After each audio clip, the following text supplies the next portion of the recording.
వెంకటేశ్వర గారు యా ఏంటి మీరు ఆ ప్రాంతవాసే కానీ ఏం జరుగుతున్నదండి సింపుల్గా స్ట్రైట్గా చెప్పండి అమరావతిలో వీటిలందరి మీద బాలకోటి గారు వివరంగా తర్వాత చెప్తారు.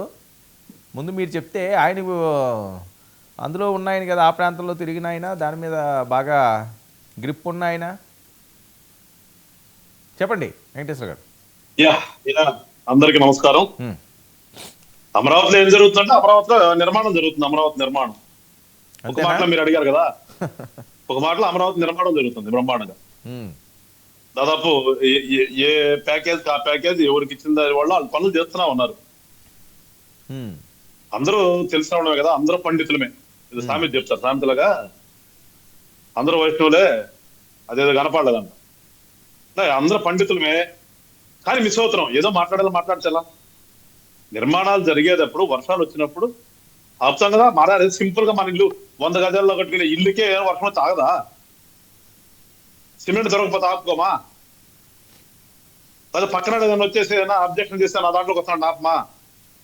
దాంట్లో ఒక రాజధాని నిర్మాణం జరుగుతున్నప్పుడు జరుగుతాయి. వర్షాకాలం ఇది, వర్షాకాలం వచ్చినప్పుడు వర్షాలు పడతాయి కదా, వర్షాలు పడినప్పుడు వర్షాలు వస్తాయి కదా. నిర్మాణం పూర్తి అయితే కదా మనకు అక్కడ ఏంటనేది తెలిసేది. ఇప్పుడు నిర్మాణ దశలో ఉన్నప్పుడే మీ ఇష్టానుసారంగా గతంలో మాట్లాడారు, 3 రాజధానులు చేస్తామన్నారు, తీసుకెళ్తే అందుకని ఏమి మునక్కుండా ఉంటుందని పాపం వైజాగ్ లో ఆ రిషికొండ మీద ఇల్లు కట్టుకున్నారు. ఇవైతే అంత మునిగిపోద్దాం, అక్కడైతే ఏం మునుక్కుండా ఉంటుందేమని. ఇట్లా వీళ్ళు కూడా మాట్లాడితే ఎలాగండి? మాట్లాడేటప్పుడు పద్ధతి ఉండాలి. అందుకే చెప్పింది అందరం పెద్ద మేధావులమే, కానీ మాట్లాడే దాంట్లో ఆ మేధావితనం ఎడిపోతుందో అనేది ఒకసారి అందరూ కూడా ఆలోచన చేయాలి. ఎవరు తెలియదు. ఇంకోటి చెప్పడం మీకు వర్మ గారు, ఒక చిన్న సింపుల్ ఒక విషయం. జగన్మోహన్ రెడ్డి గారు ఇల్లు కట్టుకున్నారు కదా తాడేపల్లిలో, అప్పుడు కూడా అన్నాడు ఎలక్షన్స్ ముందు, నేను ఇల్లు కట్టుకున్నాను, ఎక్కడే ఉంటున్నాను, వీళ్ళెవరు ఇల్లు కట్టుకోలేదు, వీళ్ళేం మాట్లాడతారు, నా మీద అసత్య ప్రసారాలు చేస్తున్నారు అని చెప్పి అందరూ ఒకరి తర్వాత ఒకళ్ళు మాట్లాడారు కదా. అది అందరికి గుర్తుంటుంది. శ్రీనివాసరెడ్డి అన్న దగ్గర నుంచి మీకు అందరికి గుర్తుంది. అసలు ఆ ఇల్లు కట్టినటువంటి ప్లేస్ ఏదైతే తాడేపల్లి ఉందో, ఆ తాడేపల్లికి డ్రైనేజ్ సిస్టమ్ లో తెలుసు ఇంటికి, ఈ ఇంటికి డ్రైనేజ్ సిస్టమ్ లో తెలుసా ఇంటికి? ఒకసారి శ్రీనివాసరెడ్డి అన్న ఒకసారి చెక్ చేసుకొచ్చుకోమనండి. జగన్మోహన్ రెడ్డి గారు ఒక ప్యాలెస్ కట్టుకున్నాడు, ఆ ప్యాలెస్ ఇంతవరకు డ్రైనేజ్ సిస్టమ్ లేదు. వాళ్ళు వాడే డ్రైనేజ్ ఎట్టిపోతుంది అనేది ఆయన ఒకసారి అడగమనండి, ఎట్టి వెళ్తాయో. మాట్లాడదండి. అంత మేధావితనం ఉన్నప్పుడు మేధావితనం ఉండాలి. ఒక నిర్మాణాలు జరుగుతున్నప్పుడు కొన్ని ఆటుపోట్లు ఉంటాయి, వాడిని అన్నిటి సరి చేసుకుని వెళ్తేనే కదా ఒకటి ఏర్పడేది. ఎట్లా ఏర్పడుతుంది? ఏదో ఇయ్యాలు కూడా కొంతమంది పోయి కృష్ణానదిని పరిశీలించి గొప్పగా చెప్తున్నారు. మా జగన్మోహన్ రెడ్డి గారు అదేంటి కట్ట కట్టాడు, గోడ కట్టాడు, ఈ ధరని కూడా కడతారన్నాడు, కానీ మీరు ఓడ కొట్టారు కాబట్టి ధరని లేదు. అదండి ఏంటి జగన్మోహన్ రెడ్డి గారి ఇల్లు నిబంధనలకు విరుద్ధంగా ఉందా? చూస్తే అన్ని వస్తాయి. చూస్తే కాదు, ఒకసారి చెక్ చేయమంటుంది. అందుకనే సార్ ఉన్నాయో లేవో అలా చెప్పాలి. మేధావితనం బయట పెట్టుకోవాలి. అన్ని వాస్తవాలు మాట్లాడాలి కదా. మేము వాస్తవాలే కదా మాట్లాడేది, ఎప్పుడు కూడా అన్ని చెప్తారు కదా వీళ్ళంతా. ఇప్పుడు శ్రీనివాసరెడ్డి అన్న కూడా అదే అంటున్నాడు కదా, ఏముంది ముంపు, నేను కూడా ఒప్పుకుంటా.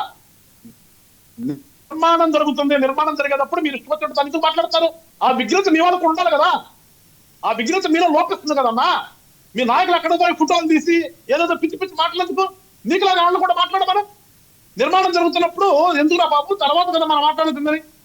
ఏమీ లేకుండా ఇప్పుడు పోయి మాట్లాడుతుంది ఇక్కడ, ఇంకా సిగ్గుపడాలి కదా. అరే మన ప్రాంతం అభివృద్ధి జరుగుతుందంటే పోర్చుకోలేకపోతే మీరే కావాలి బాబు, నాకు అర్థం కాదు.